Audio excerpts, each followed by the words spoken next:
Welcome to footballgameplan.com, where football makes sense. That's the Zarda playbook, Emery Hunt, and I'm Tyler Merkovich, bringing your East Division preview for the Mid-American Conference. Story of the year in the MAC, the Buffalo Bulls. They win the Eastern Division, go to the championship game against Ball State, beat the undefeated Cardinals. Turner Gill, in his fourth year, returns 14 starters, but he has to replace underrated quarterback Drew Willie. Good thing he's got James Starks back, who had 16 touchdowns on 1,333 yards rushing. James Starks is a real good running back.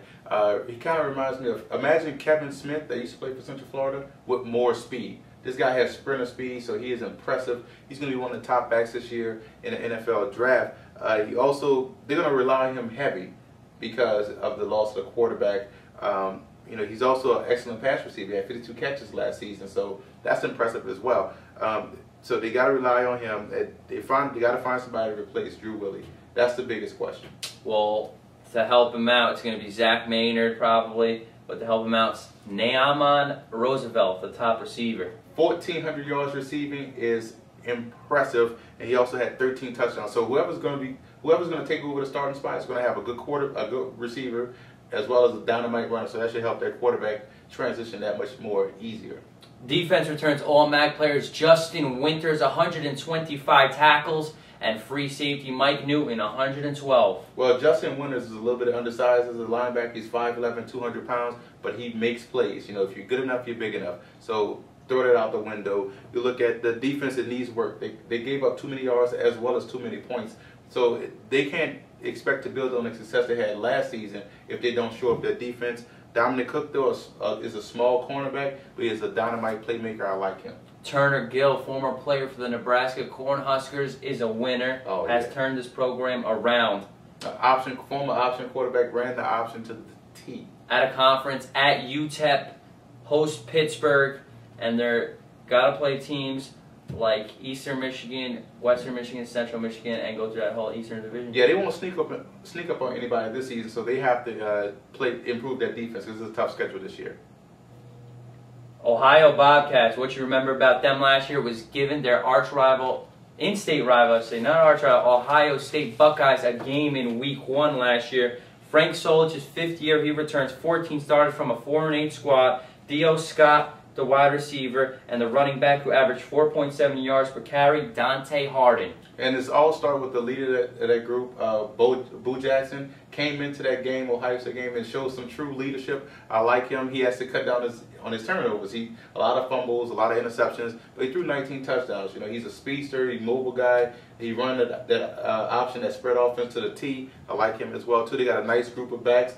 Dante Harden, like you said, Chris Garden, 900 yards combined. So those guys have to show up in their offensive line. They got the right side of the offensive line is huge. So I like that. That's the strength of their team. Well, they lose safety Mike Mitchell to the draft. The Oakland Raiders moved up in the draft to take him over there because the Chicago Bears want him, who's an underrated safety. Noah Keller, linebacker, all MAC, and Steven Jackson, free safety, a guy you like. Well, they're solid on the defensive line, which is key in the MAC because a lot of teams run the spread, and a lot of teams also run the ball. So you look at, they have big guys in the middle. That's going to help stuff that run. Their middle linebacker, Noah Keller, 104 tackles last season, so that's key.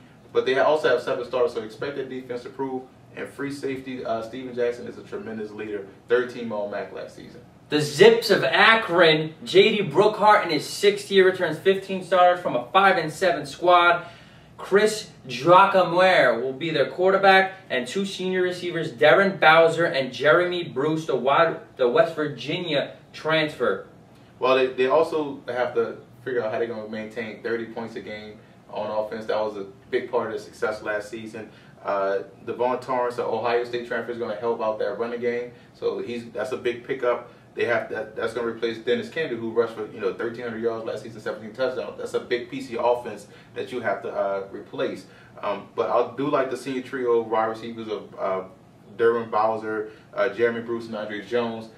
With that nucleus, that's going to help out. And they're big up front, so that's going to help out the quarterback and whoever's going to run the ball next season for those guys. Defensive end Armando Sewell is their stud defensive lineman and cornerback Miguel Graham, 3 interceptions, anchors the defensive secondary. Well, they have a lot of juniors on that defense, so they're going to be good for 2 years in a row. I do like the fact that they run a 3-3-5 defense, so they're going to have a lot of speed on defense to blitz, attack in the drop back and covers. So Michael Graham, 3 interceptions as a cornerback, Sean Fobbs and Aaron Williams, 2 newcomers at linebacker, so expect those guys to grow up in a hurry.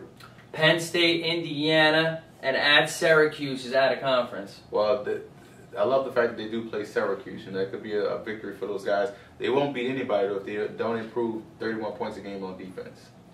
The Temple Owls, Al Golden in his 4th year, 15 returning starters. Vaughn Charlton looks like he will get the start at quarterback. Lamar McPherson, the Syracuse transfer, and Kyair Griffin, their leading rusher, with 3 sophomores and 2 juniors in the offensive line. This is their bread and butter, those 2 running backs. And I'm interested to see how Lamar McPherson does at running back. That's the biggest question to me. He's making a move from linebacker, so that's going to be a thing to watch this season with Temple. Also, that offensive line will have to carry that team. That's a veteran group, a lot of big guys up front, and they have some talent. So whoever's going to be back there, quarterback and running back, has the luxury of having a good offensive line. And the wide receiver to keep an eye on, Delano Green, speedster. Alex Joseph, the linebacker, is all MAC, and Zach Kane, originally signed with Miami, another linebacker they have, but free safety leading tackler Jaquan Jarrett is going to team up with former wide receiver Marquise Liverpool. His first time he played football in a while. He was a highly touted athlete out of New Jersey in high school. He's going to play D-back. D-back looks good. I like their defense. I mean, you look at the defensive end, Junior Galante, 7.5 sacks. You look at the middle linebacker, Alex Joseph, was another 3rd-team All-MAC player with 87 tackles. The defensive backs, Jaquan Jarrett, 3 picks, and Jamal Schulters, 3 interceptions as well, too. I like Temple's defense. Temple's defense was real stout last year. They just needed the offense to pick it up a little bit. So look for the defense to continue their success this season.